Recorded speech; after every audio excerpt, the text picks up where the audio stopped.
I'm back in the game.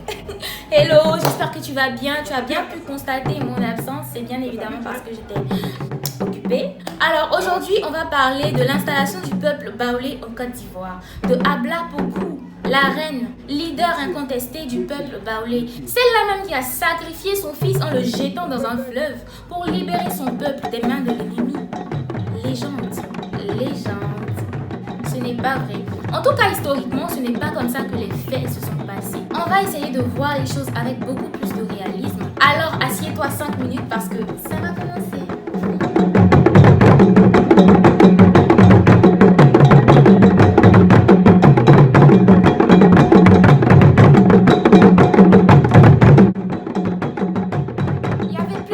Dans le temps jadis sur la côte de l'Or, c'est-à-dire l'actuel Ghana. Sauf qu'entre le 18e et la seconde moitié du 19e siècle, le royaume le plus célèbre qui a dominé sur l'espace Akan fut le royaume Ashanti. Ce royaume était en fait une confédération de plusieurs petits royaumes et chefferies. Celui qui a eu l'initiative de la création de cette confédération fut le successeur d'Obéry Yeboué. Ce dernier s'appelait Osei Tutu. En allant vers le royaume Akwamu au nord-ouest de la région d'Accra, Osei Tutu rencontra celui-là qui deviendra son plus grand conseiller, Okomfu Anochi. C'était un devin traditionnel, un prêtre qui parlait et agissait au nom des esprits. Ils sont communément appelés Komion. Osei Tutu décida plus tard de créer une alliance de plusieurs chefferies et royaumes qui avaient le même matriclant en commun, les Oyoko.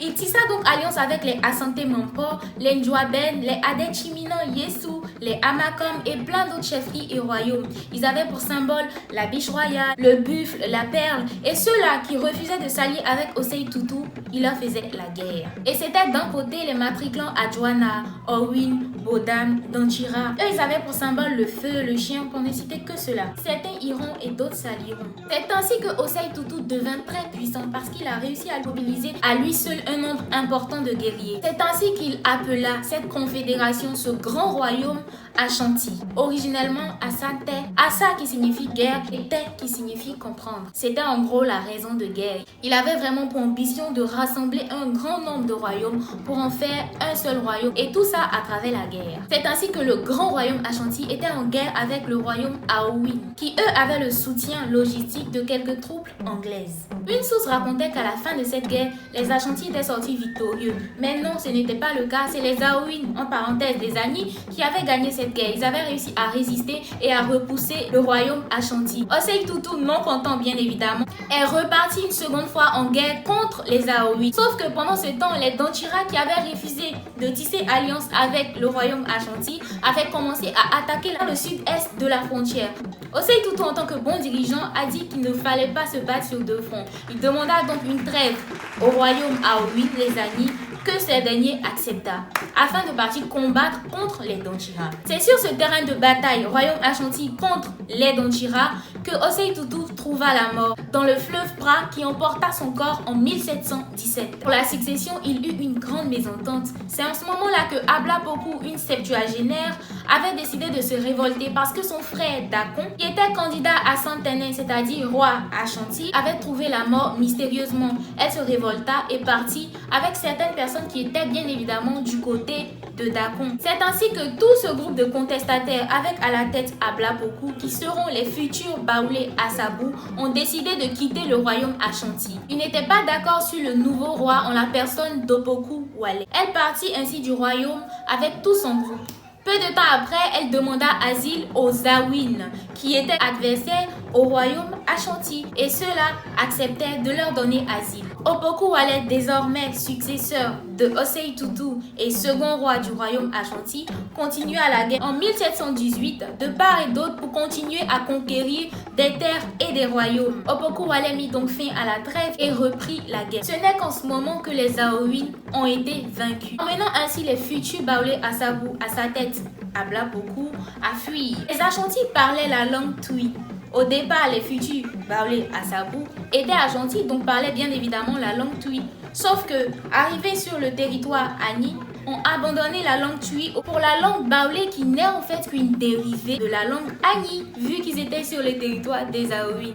On comprend maintenant pourquoi il y a intercompréhension entre les Ani et les Baoulés. Vu tout ce que Aglapoku avait accompli son sang noble, elle décida d'appeler tout ce groupe Waoulé, qui signifie des gens nobles. Nous avons donc le peuple Baoulé à Sabou, avec pour langue le Baoulé qui n'est qu'une dérivée de la langue Ani, du peuple qui les avait recueillis. Dans la fuite des Baoulés à Sabou, ils se sont retrouvés au bord d'un fleuve. Le fleuve était à une période où le niveau de l'eau baissait, donc il y avait des rochers à la surface. C'est sur ces rochers-là que le peuple s'est appuyé pour pouvoir traverser. On note également que Aglapoku était une septuagénaire. Comme témoin, les rois Mbrandoma et Tchelemi Sikasu qui avaient été envoyés par le roi Opoku Wale pour que la reine Aglapoku puisse revenir avec ses troupes. Après la traversée du fleuve, ils se sont installés dans le Ndranouan, la région de Bouaki. Une fois installés, elle tissera alliance avec les Alondjira et les Ano. Une histoire raconte que ces derniers sont venus depuis la préhistoire. Ils sont descendus sur la terre par l'aide d'une chaîne. On n'en sait pas plus, mais voilà. C'est ainsi que cette alliance portera le grand nom de peuple Baoulé. Aglapoku meurt vers 1730 et elle est inhumée dans le ruisseau Ndramba, près de l'actuel village Médiéi. Dans le temps, on détournait momentanément le cours du ruisseau et on procédait à l'inhumation. Akwaboni succéda ensuite entre 1730 et 1780 avec la fondation du Walebo et de plusieurs sous-groupes et villages. On peut citer entre autres les Satiklan, les Agba, les Walebo, les Nzipri, les Ali, les Nomofoué, les Yaou et j'en passe. Voilà un peu comment se sont passés les faits historiquement. Je vous mettrai à la fin de la vidéo toutes les sources pour que vous-même vous essayiez de vérifier. Merci d'avoir suivi cette vidéo. N'oubliez pas de vous abonner pour m'encourager, de laisser des likes, de partager surtout la vidéo. Je compte sur vous et à la prochaine.